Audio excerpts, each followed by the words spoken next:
And the bottom right-hand corner, as we are back for game number 2 with Inner Orbiter up in the lead here. The purple Protoss pieces from Team UR. It is Alex. And in the top left, sporting the orange drones, it is Inner Orbiter. Interestingly enough, we have a drone on the way across the map. Now, we might actually be seeing quite a bit of a difference in the way this game's going to go. Could we see a proxy hatch, or is this going to be for scouting? Looks like it is going to be for scouting. Trying to make sure his opponent isn't doing anything too cheeky. I mean, you're down 1-0 in a series. The mindset of a lot of players is very different. But personally, I would just say, yeah, you know what? I just took a pretty convincing loss.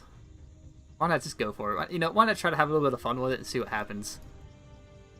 Sometimes it just catches your opponent off guard. Just enough to where you can actually get back into the game. And so Inner Orbiter going to go ahead and pull back that drone. Going to get a hatchery for himself. Going to get a spawning pool up as well. His gas taken.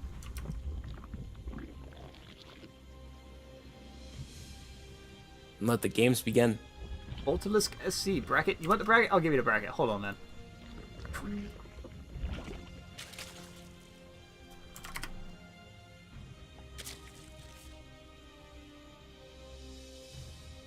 Here we go. So we will have that Ling dance. Let's see who brings our dancing shoes first. We are going to see that spawning pool finish up for both players. Gas is slightly a little bit faster, I think it was for Alex. No, Inner Orbiter was done first. So you will get that gas advantage. Spawning pool being down a little bit later means speed will not start up right away. We should have the gas for it.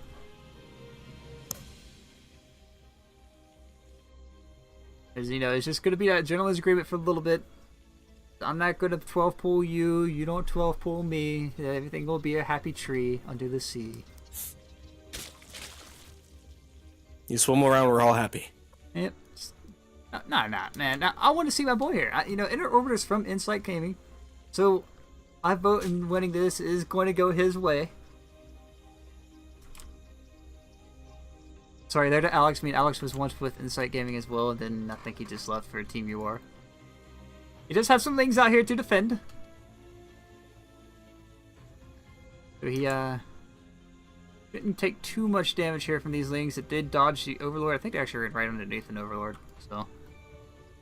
Let's see what Inner Orbiter has in store for us. He does have a Baneling that's on the way. No Evo Chambers, so he's not opting for any kind of drops just yet. It's always... This time he's going a little bit more of an earlier Roach timing, though. Yeah, he wants to try and beat Inner Orbiter to that Roach timing. But now that Inner Orbiter does get the scout on that, I hope he did click it. Just going to try and get in here and scout with these Lings.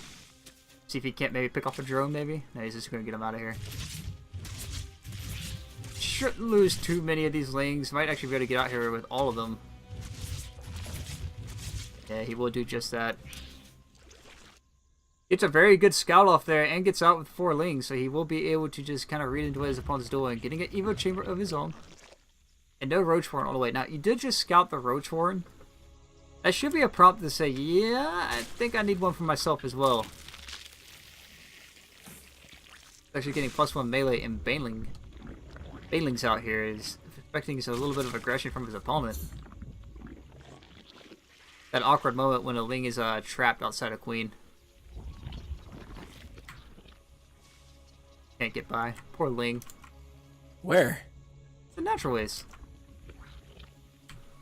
Between the Roach Warren and the Evo Chamber, he's trapped there. All I wanted to do his job. Yeah, all he wanted to do was get back for inside. this. Here we go. A couple more Lings gonna make their way around, trying to keep up tabs on his opponent. Now, this is where things could get interesting. Inner Orbiter is opting for that third base. And he scouts his opponent, still hasn't taken that third. And now you have an Evo Chamber, 2 Evo Chambers, getting +1 missile attack. And it's gonna come down to that numbers game again, as we spoke of before, because with enough Lings, you should be able to surround your opponent's Roaches and kill them off. He finished +1 melee? No, he actually canceled it? Get no layer. Okay, so you sure see a Roach Warren get added on here very soon. As both players are getting that +1 missile upgrade. But it's going to get countered out by Alex's Carapace here coming along.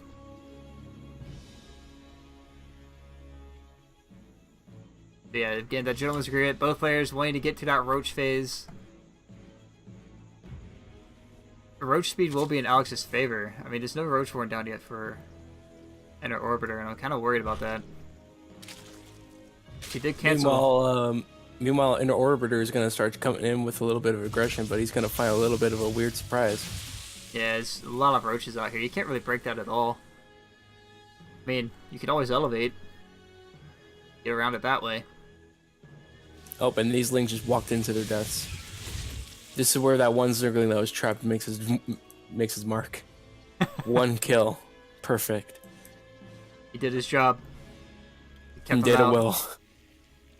So I'm a little bit curious as to what Inner Orbiter is planning here. I mean, Alex is very tucked in here. He's getting Roaches, he's getting Ravagers, he's getting that 1-1 on the way for them both. Now the Roach Warren is the Hydra's Den. Okay, so we're skipping right past. Oh, this might actually work. It's gonna be a pretty awkward situation, but this might actually work. That's followed up with a Spire as well. Well, no, that's because Inner Orbiter is actually going into Hydras. And I don't think you need a Spire just yet. You're gonna need the gas for them Hydras. You're gonna need a lot of Hydras very quickly to make this work. He is getting that Hydra range and that Hydra speed upgrade. Centrifugal hooks is also on the way. Now, the only thing I could think these Spires can be used for here is just to buy some time, to poke in, to find some damage here and there economically. And it's sort of like a 1-2 punch. You reveal Hydras, and then Mutas pop up. And knowing your opponent is going into this Roach Ravager composition, is actually going to play probably more in your favor. But the army supply of Alex is greatly outpassing Inner Orbiter here. 93 to 46. He's gonna see this all coming right now. So Mutas are about to pop out here. These Mutas are going to be able to help out with this fight, as there's not really too much that shoots up with this army, except for the Ravagers. But this is going to hit a very inopportune timing here. The +1 Carapace keeping these Banelings or Lings alive for a little bit longer. The Roaches, Hydras just aren't out here to deal with this. Mutas are popping out. He's going to have to use these Mutas to defend. He's going to force a lot of APM out of Inner Orbiter, and I feel that army is going to be a little bit too technical for that reason. Rose of Bile is trying to focus down anything they can. He's going to cancel out the +2.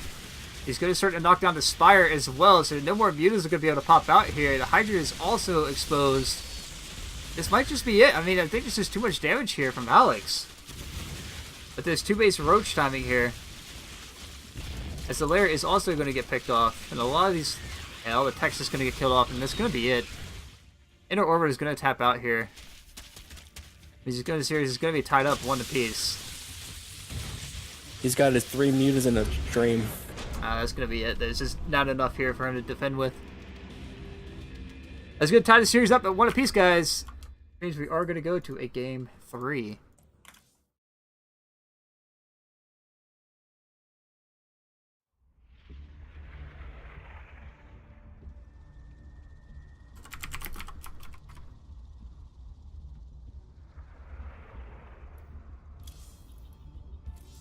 I'm wasting no time with that.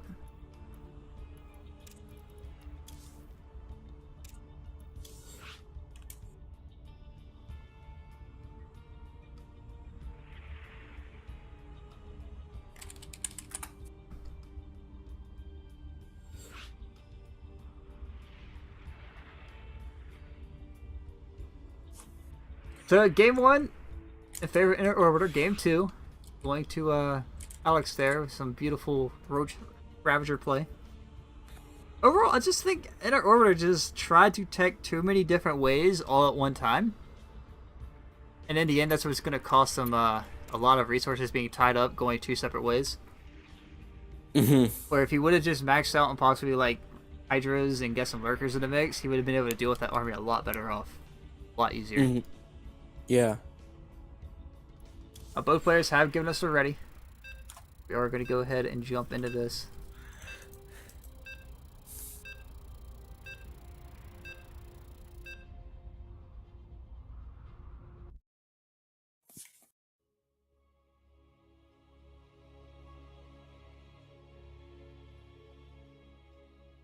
We're back. Game number 3. Spawning into the top left-hand corner of Catalyst LE is the purple Zerg pieces of Alex from Team UR.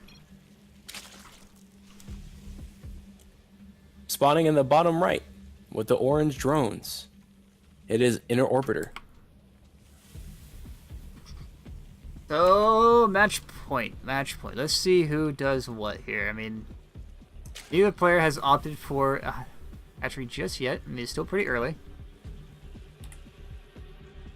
See who goes for it first. Let's see who does that spawning pool first. See who decides to bring the cheddar versus who decides to expo. It looks like both players are going to go ahead and expand.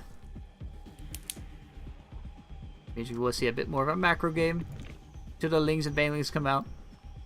Now, Catalyst LE at one of the newer maps in the map pool, and possibly the only new map to be played tonight, which will change very quickly in the finals.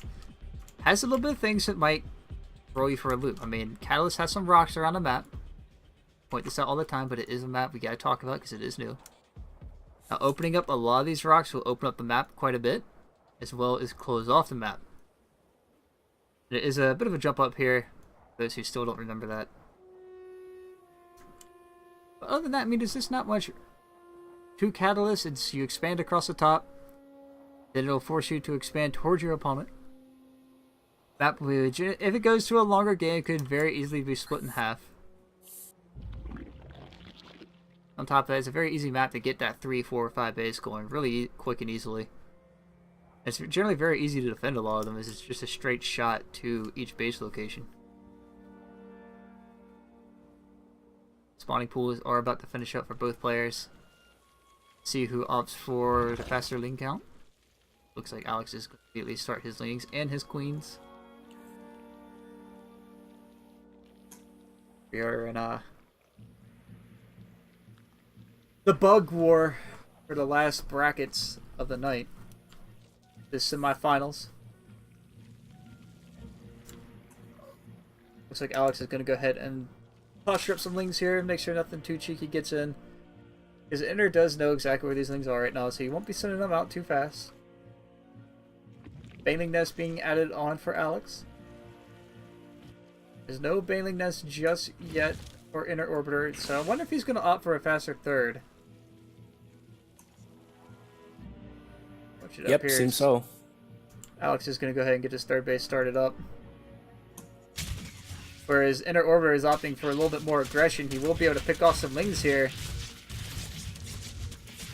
As well as his queen, if he takes this right. Micros these queens a little bit. Drone's being pulled to help defend Big Mama Queen. Saying, yo man, get away from my mom. We need that. Oh, we need her. So now that Alex has defended that little aggression, gonna go on ahead, add in some Baneling Nests. Both players gonna go ahead and opt for their third bases. An Inner Orbiter not having very much army supply left to defend with is just gonna go ahead and add on some drones. This could come back to bite him later, especially if Alex decides to push out here. Does he use that round of inject for drones versus just making lings? But understand, you want to get your economy going because you have that third base up. About to pop. About halfway done. Slow walk of a queen. Now I just wonder what the tech choice of Inner Orbiter is. I mean, because he doesn't have a Roach Warren or a Bane Nest. Yeah, he's staying on that gas a little bit, one gas a little bit longer. He's getting a Baneling Nest now. It looks like he wants to be aggression again on the map, taking control of the map a little bit. Well, he wants to be aggression, you know. He wants to be aggressive. But meanwhile, that's also going to say Alex is going to go the other way. Inner Orbiter wanting to get in here, snipe out this third. While the only army of Inner Orbiter is across the map, Alex is going to come in here and do the same. With a higher link count and be able to DPS down this queen and this third base a lot faster. I mean, Inner Orbiter does have links popping out here, but he doesn't have any Banelings in the mix. There are 2 Banelings being added on, which might be used to defend. Yeah, he is going to be able to defend his last few lings here with these Banelings. Third base does die for one player. Doesn't die for Alex, which is very interesting because Inner Orbiters have this habit all night of pulling back. So this Ling aggression might just be more than enough. Nice Bailey connection there, picking up 10 drones. This Queen gonna fall, now the drones are gonna start to fall, and that's gonna be it already. I mean, there's nothing left here for Inner Orbiter to defend with. He's trying to morph some Banelings, but the economic damage has been done. Another Baneling connection gonna roll in here and pick up the last few Banelings and the last few Lings. And the Ling flow continuing. Well played, called out. And Alex will take game number 3 and advance over his opponent 2-1. Which is going to go ahead and bring in the finals. It is going to be Miharu versus Alex. And we'll be back with you while we get this set up for you guys.